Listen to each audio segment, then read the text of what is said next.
Let's make our Mother Earth habitable again is a quote that's more or less known by all of us. So how do you do that? The first obvious answer is reducing the net CO2 from the atmosphere.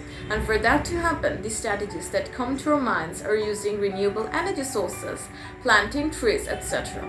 But what most of us don't realize is that this can only result in the Earth being carbon neutral, not carbon negative, as we already have a toxic and excess level of CO2 in the air.